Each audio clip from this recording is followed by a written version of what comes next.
ते म्हणला 20 वर्ष झालं चालताच येत नाही खड्यात. हो म्हणला मलाही एक कुरूप झालंय. आता तू त्याच्या कशाला सांगायला, त्याच्या पायाला गंडलं झालेत कुरूपाचे, तू काय ते नीट करणार आहे ते.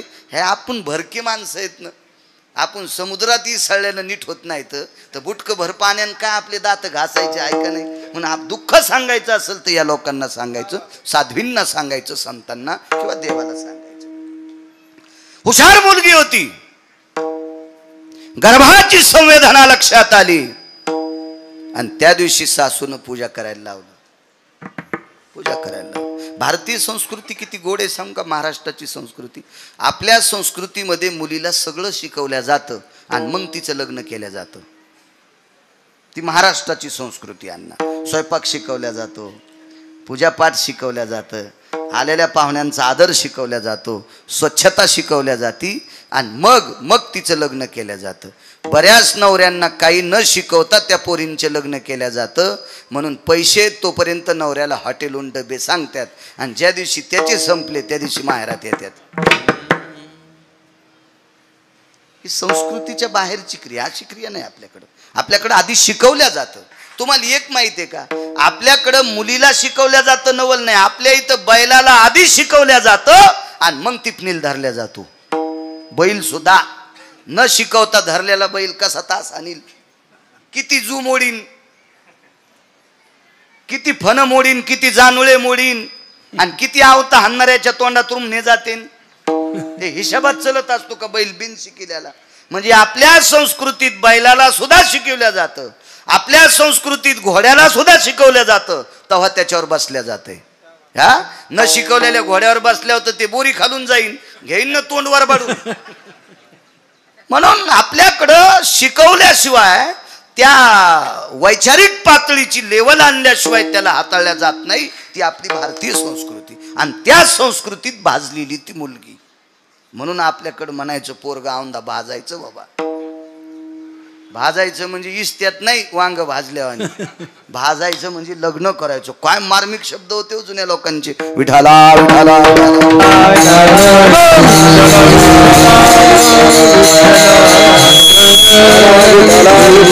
सर्व गुण संपन्न मुलगी, निष्ठावंत वारकऱ्याची कन्या.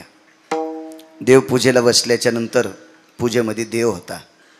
तो देव बापाच्या इथून आणीत असते. आपल्याकडे लग्न झाल्यावर शेवटचा विधी असतो परवर लुटायचा. नवरी नवरदेवाला आपल्या बापाच्या घरी नेती आणि बापाच्या देवहऱ्यात पाय पडायला लावती आणि मग पाय पडता पडता ती सांगती, हे देव घ्या. ते देव म्हणजे लंगडा देव, म्हणजे गोपाल कृष्ण, हे देव घ्या. अशी पद्धती. मग त्यानं तो देव खिशात टाकायचा. ते म्हणला मी घेत नाही. मग ती म्हणली मी संग येत नाही. घ्यावा लागतो का नाही तो दे देवा. तो देव तिकून आणलेल्या देवाचा सत्यनारायण करीत असते. तर हो मी केलं 27 वर्ष. हो ना. आणि मग तो देव खिशात घेतला. तो देव, त्या देवाची ती पूजा करीत होती. कोणी नाही मागच्या देवघरात, एकटीच आहे. बाजूला कोपऱ्यात एक जातो होतो भोजेकर बाबा. त्या जात्यावर एक दगड असतो गोल, खुंटा ठोकायचा. भाऊसाहेब पाटील तो दगड घेतला तिने हातात. तो हातात घेऊन दगड देवाच्या पुढे टेकला. देवाला लोणी ठेवलं, त्याच्यावर तुळशीचं पान ठेवलं. काय त्यांचा महिमा सांगतोय. तुळशीचं पान लोण्यावर ठेवलं आणि गोपाल कृष्णाला प्रणाम केला. मालक, माझ्या माहेरात आत्तापर्यंत देवा तुझी पूजा करत होते रे, याच्याकरता तुझ्या पूजेची अस्मिता मला सुद्धा आहे. पण एक विचारते रे देवा, बापानं ज्याच्यासोबत लग्न लावून दिलंय त्याचा अजून शारीरिक संग नाही. वारीत गेल्याच्या नंतर जी माणसं पाहिली, मोठी माणसं पाहिली, त्यांना बाप म्हणाले आणि कमी वयाची पाहिली त्यांना जिजा भाऊ म्हणाले. मग पुरुषाचा संग मला नाही, मग माझ्या पोटात गर्भ कसा? देवा ही माहेरी सांगितलं तर आचरणातली लोक आहे. माझी आई देहत्याग करील, माझे बाबा प्राण सोडतील आणि सासरी जर सांगितलं तर ते मला हाकलून देतील. हे जगिन्य वाढन बरं देवा. मग मी तुला निमूटपणे विचारते, सुखही तुलाच सांगावं, दुःखही तुलाच सांगावं. आमच्या परंपरेतली सगळी जे ही धुरा आहे का देवा, ही तुला वाहिलेली आहे. वाहुहा संसार, हा हे सगळं तुला अर्पण केलंय. पण सांग ना देवा, कोणाचा गर्भ आहे? महाराज, धातूची मूर्ती बोलत असते का? तांब्या पितळाचा असेल ते फार केला तर चांदीचा रंगनाथ असेल, लय श्रीमंत असेल भोजेकर बुवा सोन्याचा असेल रंगनाथ मूर्ती, पण धातूची कैलास बुवा ती कशी बोलल होती? त्या धातूच्या मूर्तीच्या हातात एक लोण्याचा गोळा आहे, पण तो गोळा कशाचा आहे? धातूचाच आहे. आणि हिच्या हातात दगडाचा गोळा आहे. देवाला सांगितलं, देवा सांग रे परमेश्वरा, सांग सांग गर्भ कोणाचा आहे? बोलत नव्हती मूर्ती. त्या रंगनाथाला, त्या गोपालकृष्णाला, त्या पंढरीतल्या मालकाला दह्या दुधानं तिनं स्नान घातलं होतं आणि सांगितलं, देवा मी तुला दह्या दुधानं स्नान घातलं, लोण्याचा तुळशीच्या पानाचा प्रसाद ठेवलाय, पण आता मी तुला प्रसाद देणार माझ्या अशुद्धाचा. अशुद्ध म्हणजे रक्त. मला सांग गर्भ कोणाचा आहे, नाही तर तुझ्या समोर हा पाषाण मी माझ्या डोक्यात घालून तुला रक्तस्नान घालते. तात्काळ मूर्ती प्रगट झाली. प्रगट झाली मूर्ती. चतुर्भुज नारायण आहे.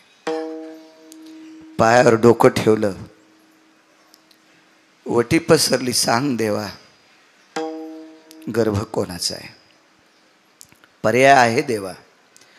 माहेरी सांगितलं पर्याय नाही, सासरी सांगितलं पर्याय नाही, पाताचा पर्याय आहे. त्याला गर्भपात म्हणतात.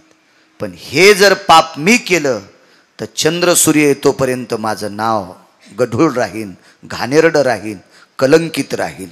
म्हणून या निष्पाप बालकाची मी हत्या करणार नाही. आहे पर्याय, पण तो चुकीचा पर्याय आणि तो संप्रदायात मोडत नाही. मग सांग देवा, हे तिन्ही पर्याय जर माझ्या समोर मला अवगत नाहीत, मला ते प्राप्त करता येत नाहीत, त्याच्यापासून मला फायदा नाही आणि मला ते सहन होत नाही. सांग, करू देह त्याग तुझ्या पुढे. ठस ठस ठस ठस देव रडत होता. रडत होते प्रभू, रडत होते. महाराज व्याकुळ होऊन गदगदलेलं अंतकरण देवाचं पाहिल्याच्या नंतर तिनं स्वतःच्या पदरानं देवाचे डोळे पुसले. गोपालकृष्णाचे, पंढरीतल्या मालकाचे डोळे पुसले. देवा, रडणं हे माझ्या प्रश्नाचं उत्तर नाहीये. रडणं हे माझ्या प्रश्नाचं उत्तर नाही.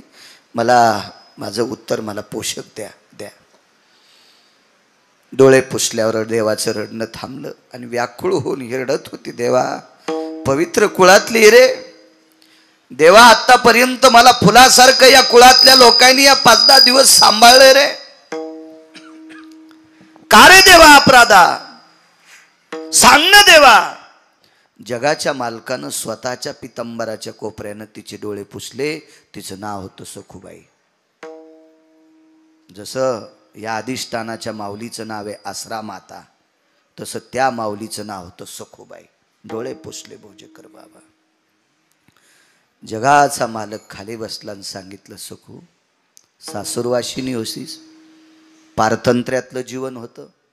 एक मर्यादित कवच असतं तारुण्यामध्ये. बाल्य रक्षन्ति पिता, तारुण्य रक्षन्ति भ्राता, वार्धक्ये रक्षन्ति पुत्रहा, नैव नैव स्त्री स्वतंत्रता. बालपणात आई वडिलाचा धाका असावा, तरुणपणात आपल्या पतीचं कवच असावा आणि 90 वर्षाची म्हातारी असेल तरी मुलांचं कवच असावा. वार्धक्ये रक्षन्ति पुत्रहा, नैवम गिरगावकर लिखितम. आणि हे सखू, या सगळ्या गोष्टीची तू पायमल्ली केलीस. भगवान म्हणले, हे म्हणण्यापेक्षा तुझ्या उद्याच्या भवितव्याचा विचार न करता धाडस केलंस आणि तू माझ्या दर्शनाकरता आलीस ग. पण मला तुझ्या माहेरातल्या लोकांची किंवा आली ग. एका पवित्र कुळातली मुलगी आहेस, तिकडच्या लोकांचं जगिन्य होऊ नये, अपमानाचा डोंगर वाढ होऊ नये, याच्याकरता तू वारीत आल्याच्या नंतर तुझ्या घरची सगळी कामं मी तुझ्या रूपात मी केली.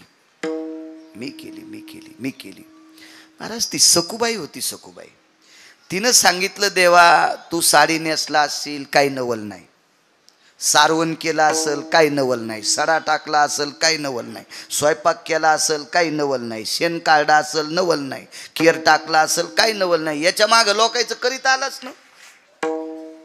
चोखोबारायचे मेलेली जनावर ओरडेस, गोरोबा काकाचा चिखल तुडीलास, नरहरी महाराजाचा गडू फुंकू लागलास, सावता बाबाला खुरपू लागलास, हे खूप काम, अर्जुनाची घोडी धुतलीस, हे खूप काम केलेस ना रे देवा. काय नवलाची गोष्ट आहे? फक्त साडी नेसून केले काय? मला याचं वाटत नाही. माझं एकच प्रश्न आहे की माझ्या पोटातलं गर्भ कोणाचा? आता डबडबलं अंतकरण. आणि भगवंतानं सांगितलं, सखू एके दिवशी तुझ्या मालकाला कामना उत्पन्न झाली आणि ती तृप्त करण्यासाठी त्याच्या शेजेवर संग केला. कोणी केला संग? देवान महाराज श्रुतीनं प्रश्न केला. हागा पुरुषा गर्भाशय, पुरुषाला गर्भाची पिशवी कसं शक्य आहे महाराज? श्रुती प्रश्न करते देवाला. श्रुती श्रुती श्रुती प्रश्न करते. श्रुती भगवंतानं श्रुतीला सांगितलं, श्रुती या प्रश्नाचं उत्तर तुला पुन्हा देईल, पण हिचं मिटू दे ना, मिटू दे, हिचं मिटू दे.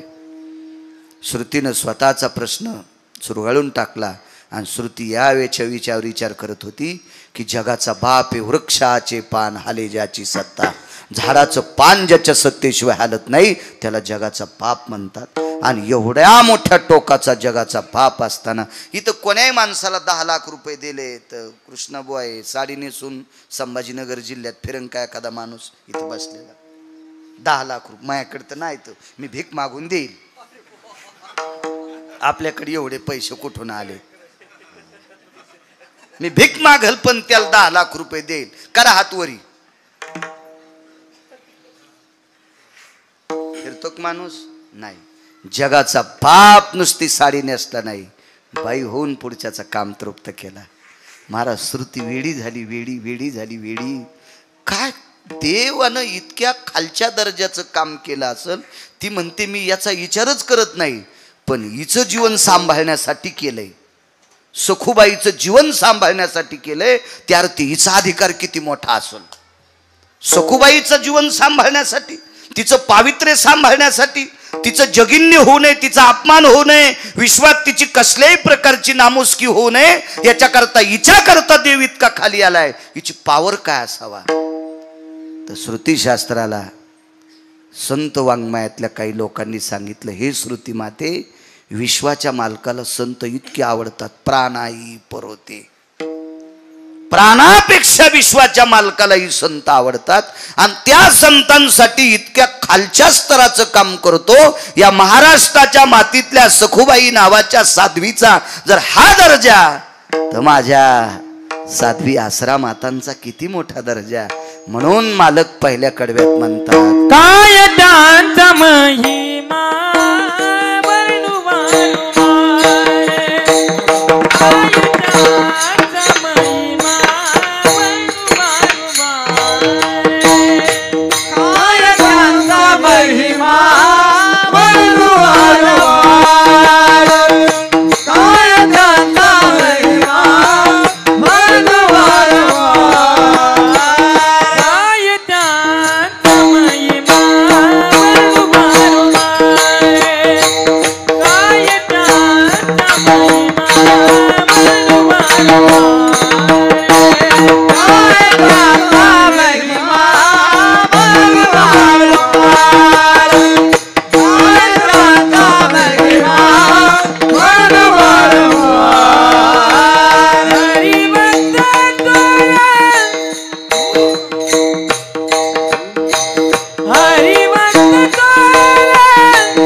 दर्जा या साध्वी स्त्रियांचा. आपल्या माऊल्यांचा हा दर्जा आहे. आणि ती पवित्र पूज्य श्री समाधीधन सद्गुरू आसरा मातेंचा अधिष्ठान इथं आहे. काय पूज्यता. जनाबाई नावाच्या साध्वी होऊन गेल्या. वारकरी संप्रदायातलं एक फार मोठं टोक.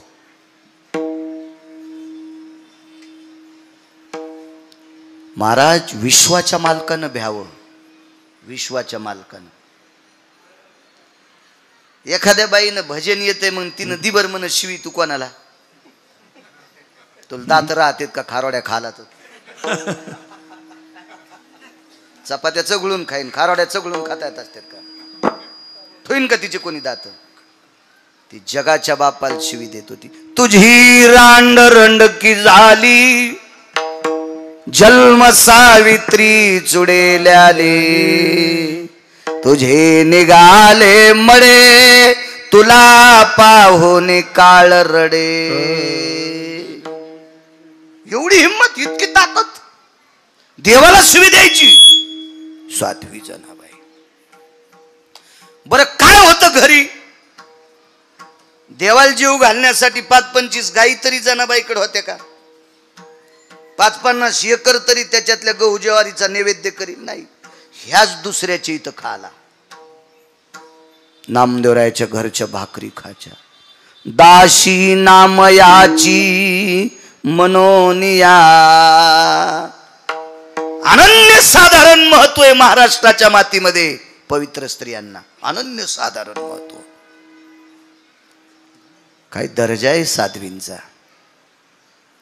या गावातली एक न एक माऊली आपल्या सासरून माहेरी आज येते. कधी कधी दिवाळीला येता येत नाही. लक्ष्मीपूजन सोडून येता येत नाही. पण या पुण्यतिथीच्या दिवशी समाधीवर डोकं ठेवण्यासाठी पंचक्रोशीतले गावातली सगळी जणी येतात. काय दर्जा आहे. काय अधिकार आहे. इतकी सामान्य परिस्थिती. आपलं जीवन सुव्यवस्थित राहावा याच्याकरता दामू शेट्टीच्या घरी नामदेवरायाच्या घरी राजाईच्या सानिध्यामध्ये गोणाबाईच्या सानिध्यात आपलं जीवन फुलासारखं व्यतीत करणारी माऊली. त्या घरी काबाड कष्ट गौऱ्या याचण्यापासून काम करणारी स्त्री साध्वी जनाबाई. बर ज्या घरी राहत होत्या त्या घरी कोण्याच माणसाला बंध पांघरायला नव्हतं. बंध म्हणजे आता हे जर चादर असेल तर बंध म्हणायचं. भोजेकर महाराज याच्यातलं अर्ध फाळलेलं. कारण बंध पांघरण्यासाठी नव्हतंच तितकं पाटील साहेब. नव्हतंच. इतकी परिस्थिती नाजूक. या परिस्थितीमध्ये जगाच्या मालकानं त्या बाईला नाहू घालावं. नाहू. माझ्या जनीला नाही कोणी म्हणून देव घाली पाणी. किंवा डोई चोळी सारंग पाणी. जगाचा बाप डोकं चोळायचा. डोकं चोळायचा. वैकुंठवासी माधव महाराज मगर म्हणायचे. वापन काढायचा. आपली भाषा नाही पण त्यांची येते. आदरीव लोक परमार्थातले त्यांचं वाक्य सांगतोय. पा इतकं देव काम करायचा. एके दिवशी जनाबाई झोपलेल्या आहेत आणि राजाबाईंच्या गोतातली एक पाहुणी आली. म्हणजे नामदेवरायाच्या सासरवाडीतून एक पाहुणी आली. आता पांघरायला तिला काय द्यायचं. हिवाळ्यातले दिवस होते. काय द्यावं पांघरायला. म्हणून जनाबाईनं सांगितलं मला दिलेली जी वाकळ आहे ती पाहुणी पांघरेल. कडकड हिवाळ्याचे दिवस होते. कडकड हिवाळ्याचे दिवस. सगळी आपोआपल्या अंगावरची पांघरणं घेऊन झोपलेली आहेत. जनाबाई एकट्या झोपलेल्या आहेत. डोक्याच्या जटा केस मोकळे केले आणि ते मोकळे केस असे तोंडावरून पांघरले. साळीचं तणच भरलेली पोताड्याची उशी डोक्याला घेतली आणि त्याच्यावर अंग टाकलं आणि आपले त्या मुक्तावळी केस असे तोंडावर झाकले झोपल्या. महाराज त्याला शेजारती झाली. त्याला कोणाला. जगाच्या बापाला. त्याची शेजारती कशी असेल. मखमली शेज असेल. त्याच्यावर फुलाच्या पाकळ्या असत्याल. त्याच्यावर त्याला मंत्रात झोपायचं. आता स्वामी सुखे निद्रा करा गोपाळा. आपुलाले मनोरथ जातो आपुल्या स्थळा. एवढं फार काय मोठं अंगावरती शाल. नुसतं हे करायचं सगळं. महाराज जगाच्या मालकाला तिथं अशी थंडी भरली, अंगावरचा मखमली ते पांघरण हालू लागलं, गणेश भाऊ हालू लागलं. आईसाहेब बाजूला होत्या, रुक्मिणी आईसाहेब. मालक, मी बऱ्याच वेळेस तुम्हाला घाम आल्याला पाहला. पांडवांना लाक्षागृहात पेटवलं त्या दिवशी जगाच्या बापाला घाम आलता. अशी काही प्रकरणं पाहिली, पण तुमच्या अंगामध्ये कापरं भरतय, तुम्हाला थंडी वाजती, तुमच्या अंगावरचं पांघरण हालतंय, हे पहिल्यांदा पाहते. असं का? आजारी आहेत तुम्ही? जाग आली आणि मध्यरात्री सांगितलं, रमा, रमा म्हणजे लक्ष्मी, हे लक्ष्मी, माझ्या जनील थंडी वाजती ग, माझ्या जनील थंडी वाजती, मला जावं लागतंय. आणि अंगावरचं भरजरी पांघरण उचललं आणि जिथं जनाबाई झोपल्यात तिथं अंगावर नेऊन टाकलं. महाराज त्या जनाबाई होत्या, जनाबाई होत्या. जाग आली, पाय धरले. माय बापा, मला पांघरण घालण्यासाठी आलास? नको रे, ज्या घरातली मायबाप मला 2 टायमाच्या भाकरी देतेत ते गोदडे पांघरायलेत आणि मी मखमली कपडा नाही पांघरणार, नाही पांघरणार. पण दृष्टांत संपला. जगाच्या बापानी रात्री स्वतःची पर्वा न करता तिच्या अंगावर पांघरून टाकावा. त्या जनाबाईचा अधिकार किती मोठा असेल, काय दर्जा असेल माझ्या आश्रमातेचा, या पवित्र समाधीधन माऊलींचा काय दर्जा असेल, काय माझ्या जनाबाईंचा दर्जा भक्तिसूत्रातला. जगाच्या बापानी पांघरणाची व्यवस्था करावा इतकं टोक ह्या साध्वींचं आहे. म्हणून मालक पहिल्या कडव्यात म्हणतात, काय त्यांचा महिमा बनवान वार, काय त्यांचा महिमा बनवान वार, काय त्यांचा महिमा बनवान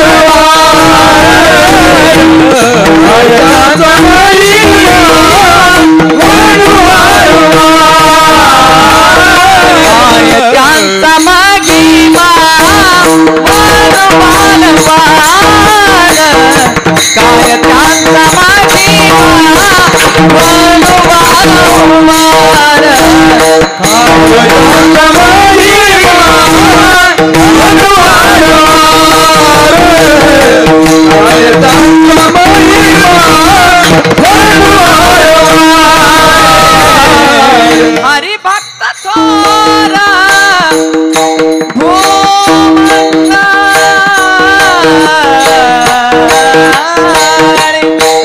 हरि भक्त थोरा मंडळे, हरि भक्त थोरा मंडळे, कांची भेटे आता ब्रह्मादिका, कांची भेटे आता ब्रह्मादिका.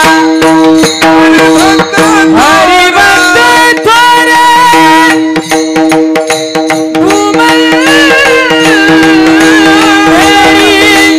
हरि भक्त थोरा मंडळे, कांची भेटे आता ब्रह्मादिका, भेटे अर्थ ब्रह्मादिका.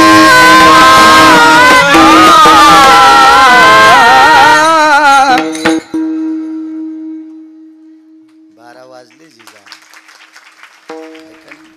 12 वाजले. जाऊ द्या, साध्वीची सेवा आहे, जरशी शिल्लक करतो. येरी तरी भंगिऱ्याच्या वाढदिवसात चिठ्ठ्या देतेच, वाढवा वाढवा वाढवा. त्या हराम खोरायला त्याच्या बायका कदरल्या आणि त्याच्या वाढदिवसाला आमचे कीर्तन भडवायचे.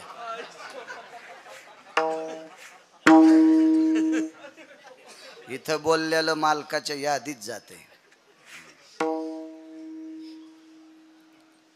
गरीब बाई एक एवढं उदाहरण ऐका, मग काल्याचा अभंग घ्यायचा आपल्याला. विठोबा रुक्माईचं भजन करून मग काल्याचा अभंग, त्याच्यावर 5 मिनिटं बोलून मग प्रसाद वाटू. आणि कधी पण सूत्र लक्षात ठेवायचे. मागे एकदा भागवत लावलं एका माणसाच्या वर्ष श्राद्धाला. आणि वर्ष श्राद्धाला भागवत लावलं, त्याच्या पुण्यतिथीच्या दिवशी काल्याचं कीर्तन ठेवलं. कसा काला करता येईल श्राद्धाच्या दिवशी? माणसाच्या श्राद्धाला काला करता येत नाही का? कारण त्याची लायकी नाही म्हणून. आणि संतांच्या पुण्यतिथीच्या दिवशी का देव काला स्वीकारित नाही. ते म्हणतो माझा मोठेपणा नको, त्यांचा करा. इतका मोठा फरक आहे. फरक आहे एवढा फरक. हा, इथं देव नको म्हणतंय आणि तिथं त्याची लायकी नसते. म्हणून सूत्र असतात काही काही, त्याचं एक रचना करून केलं पाहिजे. अत्यंत गरीब एक स्त्री. तुम्ही या माऊलीचा जर फोटो पाहिला तर अंगावरचं लुगडं किती भारीच आहे तुम्हाला कळत. तेच एकदम साधं लुगडं, साधं साधं, गळ्यात तुळशीच्या कंठ्या माळी, एकदम साधं साधं व्यक्तिमत्व. महाराज, विश्वाच्या मालकाला हलवायची ताकद. विश्वाच्या मालकाला किती पुण्यतिथी आहे? 46वी पुण्यतिथी. मला सांगा बरं, असा कोण श्रीमंत आहे त्याचं 46 वर्षापासून वर्ष श्राद्ध होतंय? 46 वर्षापासून. आणि जरी झालं ना नाही, उशिरा पाहिलं तुम्हाला. हे आमचे जुनी माणसं आहे. हे नाना झालं, स्वर्गीय तराशे महाराज झालं, विनायक महाराज झालं, हरिभक्तीपरायणे जुने. पहिल्याने इकडे यायचो मी खूप. तेव्हा ऑटो रिक्षात येत होतो मी, 3 चाकाचा ऑटो रिक्षा. पण आजही तसाच आहे. गाडी असू द्या कोणती बी, पण टाचा उचलीतच नाही. हा, टाचा उचलल्या की चांगला चांगला हत्ती पडतो बरं. नाही, टाचा नाही उचलू द्यायचा, पाय सगळा टेकायचा, भीती राहत नाही. विठाला विठाला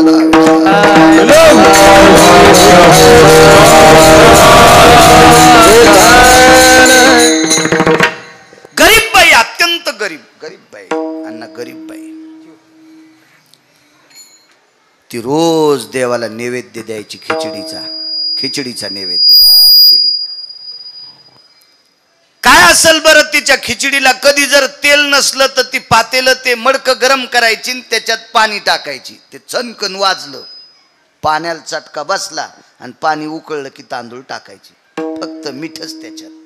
मोहरी नाही, जिरं नाही, तेल नाही, हळद नाही, जायफळ नाही, कढीपत्ता नाही, काही नाही तिच्या खिचडीला. नुसतं मीठ आणि मिरचीचा तुकडा. अत्यंत गरीब बाई, अत्यंत गरीब बाई. इतकी गरीब पुढे आहे का? तिला झोपडं जरी असलं तरी त्या झोपड्याला सुद्धा लाकडं मोठी भेटली नव्हती. कारण तिच्या झोपड्यात मधात जाताना बसून जावं लागायचं. बसून बाळासाहेब महाराज बसून. उभ्यान गेल्यावर थुत्तर फुटन. म्हणजे उभ्या मेडी उंचीनं कमी होत्या. मग आता ते वाशे तरी लांबणीचे कसे जमतील? वाशे नाही कळायचे जिनच्या पॅन्टीवाल्याला. वाशे फक्त जुन्या लोकांना कळतंय. तुम्हाला वाशे कळत नाहीत, वाशे मोजता येतात. विठाला विठाला विठाला. म्हणून जुनी माणसं म्हणायचे काय बचर बचर लोकांचे वाशे मोजायला.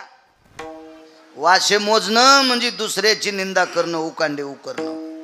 वास त्याला म्हणतात, ते लाकडाचं असतंय. जुन्या लोकांना माहित होतं. पूर्वीच्या काळात ते पत्र गित्र दुर्मिळ होते म्हणून झोपडे करायचे ना. आढं असायचं, त्याला आडू असायचा, उभ्या मेडी असायच्या, वाशे असायचे, खालच्या आखुड्या मेडी असायच्या, कोपऱ्यात मोघळ करायचे, मोघळाला एक मजला करायचे, त्या मजल्यात पेंडी ठेवायचे म्हणजे बैलाचं तोंड पुरुणी टाकल्यावरच खावा अशी शिस्त असायची. राहाल जर कोठे होते तर त्याच्या सगळ्या वस्तू ठेवायचे मोघळ. आता काय राहाल बंगले आणि आतमध्ये भूत. काय नुसता मोठा वाडा पोकळवासा वारा जाय भासा भासा. नामदेवरायाच्या घरी झोपडं होतं पण भजन 14 लोक करीत होते. हा, आता काय नाही, आता नुसतं. हा, एक जणांनी घर बांधलं, वास्तू शांतील माल बोलवलं. घर होतं 1.5 कोटी रुपयाचं. माझ्या लक्षात आली आणि मिस्त्रीत पैसे बुडिलेत. भेताड रडू लागलं ना ते गजा असे असे वक वक करू लागले. मी यान गजावाल्यात पैसे दिले नाही, खडीवाल्यात दिले नाही, इटावाल्यात दिले नाही. याच्या घरात बसणं म्हणजे मसन वाट्यात बस नाही. आता करता काय, बुका लावणार तेच होतं. त्याच्यामुळे मी काही विरोधात गेलो नाही. त्याच्या काय विषय नाही त्याचा. एवढं मोठं घर. मी म्हणलं तुळशी वृंदावन आणि करीत असतीत का? मी म्हणलं बाप्पा, आणि तू हिंदू आहे ना, आणि तुळशी परिस्थिती होती. चला असू द्या. बरं काहीनं तुळशी वृंदावन केलं तर बाजूला शेळी बांधली, ती शेळी तुळशीला उपदाऱ्याच येऊ देईन, शेंडा आला कीच हानी, आला कीच हानी. काय नाटको काय कायचे बाबा. आणि ते म्हणते आम्ही लय परमार्थिक, चांगल्या पुरात टाकायला पाहिजे या मन तुम्हाला. विठाला विठाला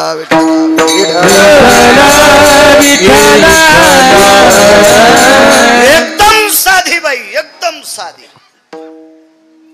तिचा नैवेद्य जगन्नाथ प्रभू खात होते. जगन्नाथ प्रभू ओडिसामध्ये, त्याला जगन्नाथपुरी म्हणतो. हो, तिची खिचडी. महाराज एक दिवस असा झाला, जगन्नाथपुरीचा राजा तोंद्रुप सकाळचा 10चा नैवेद्य तो सोन्याच्या ताटात नेत होता. त्याच्या घरी रंगनाथ गुरुजी विनोदात सांगायचे, त्याची चूल पण सोन्याची होती. म्हणायचे ते विनोद. मोठ्यांचं वाक्य असते महाराज. मोठ्या लोकांची वाक्य ही वाक्य नसतात, ती अमृता समान असतात. हो, मोठ्यांची वाक्य ही वाक्य नसून ती उपदेशाचं सूत्र असतात. गुरुजी म्हणायचे वैभवशाली राजा, त्याच्या समोर जे नगारा वाजायचा, त्या देवाला नैवेद्य घेऊन जात असताना तो नगारा सोन्याच्या टिपऱ्यान वाजत होता. राजा आहे महाराज तो, बोजेकर बाबा राजा आहे तो. सोन्याच्या टिपऱ्यानं नगारा वाजायचा. आणि वैभवामध्ये मोठ्या थाटामाटात भक्तीच्या मस्तीत, वाक्य नीट ऐका, भक्तीच्या मस्तीत देवाला नैवेद्य जायचा. पण जगन्नाथ प्रभूला नैवेद्य मात्र खिचडीचा. त्याला पुरणपोळीचा नैवेद्य नाही काय, त्याचं ती खिचडीच नैवेद्य होता तो खिचडीचा. आजही कुठं काही काही परंपरा आहेत. आमच्याकडे बालानंद स्वामीचं मंदिर अलीकडे सातवण्याला आहे. तिथं एखादा श्रीमंत काजूची भाजी करीन, पनीरची करील, बदामाची करीन, कारकाची करीन, कशा कशाच्या करते ते करू द्या, पण तिथं भाजी पाहिजे गाजराचीच. परंपरा परंपरा परंपरा. इकडे अलीकडे मंगरुळला बोडखे बाबा नावाची संत होऊन गेले. आसरा मातांसारखे संत, अवलिया संत, फार मोठा इतिहास त्यांचा. नदीच्या कडेला, ओढ्याच्या कडेला काही पोरांनी माश्या धरल्या, सरपंच जमा केलं, जाळ पेटीला, त्याच्यावर त्या नदीतले मासे भाजले आणि खा म्हणले महाराज. महाराजानं ते मासे असे तोंडात 5-10 टाकले आणि ह्याच पोट्ट्याने गावात येऊन सांगितलं महाराजांनी माशा खाल्ल्या. 5-10 महाराज मासे खाल्ले? हो म्हणले. काय काम म्हणले? गळ्यात तुळशीची माळ. आणि म्हणले मग काय व्हालंय? मग आम्ही उद्यापासून खाऊ. नाही रे मरतान बेटे हो, मासे खाता असतात तुम्ही वारकरी हो ना, मासे कसे खाता येतील? मग आम्ही तुमच्या पाया पडून वारकरी झालो, तुम्ही कसे खाल्ले? अरे मी खाल्ले नाही रे, हे मारू लागले म्हणून जिते केले. बर ते भाजले होते, भाजल्यावर जिते राहतात का? भाजलेले मासे तोंडात टाकले. एक जण म्हणला महाराज त्याने भाजले तर मेलते ते, तुम्ही जिते कस काय केले? बकेट भर पाणी आणा म्हणले. बकेट भर पाणी आणलं आणि वमन क्रिया केली. उलटी नाही केली पाटील साहेब, उलटी नाही, पूर्ण जठर तोंडातून बाहेर काढलं. पूर्ण अन्नाची पिशवीच बाहेर काढली आणि खळा खळा खळा त्या बकेट भर पाण्यात धुतली आणि ते भाजलेले काळे ठक्कर पडलेले मासे त्या बकेटात पडले की जित्ते झाले. त्यांना भाकरीचा प्रसाद आहे तिथं, आमटीन कण्या भाकरीचा प्रसाद, ज्वारीच्या कण्या. मी खूप दिवसापूर्वी जात होतो कीर्तनाला. ह्याचा एक प्रसाद असतो, ठरलेला प्रसाद असतो, प्रसाद खूप ठिकाणी. इथे जालन्याच्या पुढे एक डाव्या हाताला मोठी संत आहे, तिथं उमराच्या दोड्याची भाजी, उमराच्या दोड्या आणि साधं वरण. वरण शिजून कढईतलं टाकायचं आणि तिथं पाणी वाहतं, ते पाणी त्याच्यात टाकायचं. साधं वरण आणि उमराच्या दोड्याची भाजी. काय हे प्रसाद आहे, साधूचा प्रसाद आहे, प्रसाद आहे. तसा जगन्नाथ प्रभूचा प्रसाद म्हणजे खिचडी. महाराष्ट्र फार टोकाचा आहे. महाराष्ट्र महाराज या लोकांमुळे आपण साबूत आहेत. धरा या महाराष्ट्राची, या भारत देशाची पृथ्वी शेषाला सहन होत नव्हती, म्हणून या संतांनी त्यांच्या तपोबळावर पृथ्वी स्थिर ठेवली. शेष कधीच थकलाय. इतकं पाप झालंय, शेष कधीच टाकलाय. आता केवळ जर पृथ्वी सावूत असेल त्या संत लोकांच्या पुरुषार्थावर आहे, या वारकऱ्यांच्या पुरुषार्थावर आहे, त्यांच्या ताकदीवर आहे. देवाला मोठ्या थाटात नैवेद्य खिचडीचा ठेवला. त्या दिवशी 10 सव्वा 10 वाजता राजा गेले, नैवेद्य ठेवला आणि नैवेद्य उघडा करायच्या आधी तोंडाकडे पाहिलं तर देवाच्या तोंडाला खिचडीचे कण लागले होते, भाताचे कण. तर राजानं पुजाऱ्याला सांगितलं, काल देवाला नैवेद्य तोंडाला लावल्यावर तोंड पुसलं नाहीस का तो? पुजाऱ्यानं सांगितलं, मालक नैवेद्य ठेवल्यावर देवाच्या तोंडाला खिचडीचा घास लावला, मखमली कपड्यानं तोंड पुसून घेतलं, तो घास या खिचडीत टाकला, अर्धा आम्ही पुजाऱ्यानं घेतला, अर्ध्यातला अर्धा तुम्हाला द्याला आणि चौथाही भाग भक्ताच्या खिचडीत टाकून सगळ्यांना वाटला. त्याच्यावर रात्री देवाचे शेजेचे मंत्र झाले, देवाला अंग गळ्यातले निर्माल्य काढले, माळा काढल्या, देवाला शेजेवर पोहुडलं, ह्या सगळ्या गोष्टी झाल्या. आणि सकाळी देवाला पंचामृतानं स्नान घातलंय, अभिषेक झालाय, मंत्रोच्चार झालाय आणि देवा